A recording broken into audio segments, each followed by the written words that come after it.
สบายดีพี่น้องปลาเล่นล้นทุกทานยินดีต้อนรับเข้าสู่ซองทิพย์จนาชาแนลเนาะซึ่งวันนี้เราเป็นการที่เราจะไปเที่ยวเนาะมือแรกของปี2022นั่นเองเนาะซึ่งเราจะไปเที่ยวไส้และจะไปสถานที่ได้เราไปเบิ่งพร้อมๆกันเลย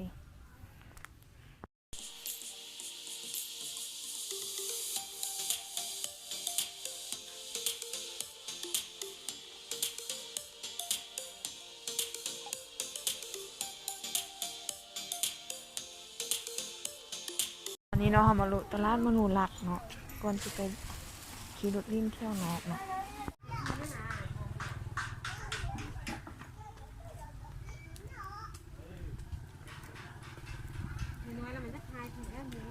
อืม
ลาดฮัดปากแล้วเนาะเป็นได้ก็จะค่ายอย่างเดียวของเดิม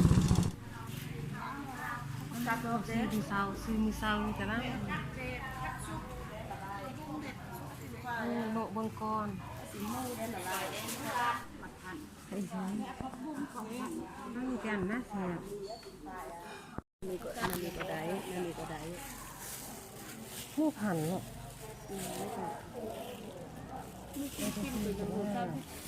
ไม่เอาแบบนี้เดี๋ยวน่ะถ้าจะเห็ดทีนี้ได้ป่ะจะแท่นี่ให้ได้สิมันพกต้องไปเอาดีใช่ไหมเสียสุดว่าเอาอ่ะ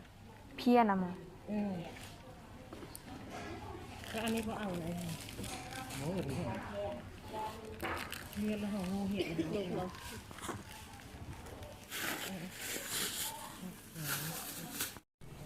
อันนี้อันหนึ่งคือเราเอาเนี่ยไปให้งานได้เลยนะที่ก็แห่งงามขึ้นเนาะเนี่ยเราแห่งนี่เราพูดงานนะลูกนะคะขอบใจเลยล่ะแล้วก็ชาเอากระดาษ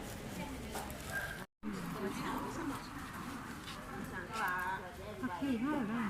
มาขายกันข้ามอันช่องปั้นเลยก็อันโอ้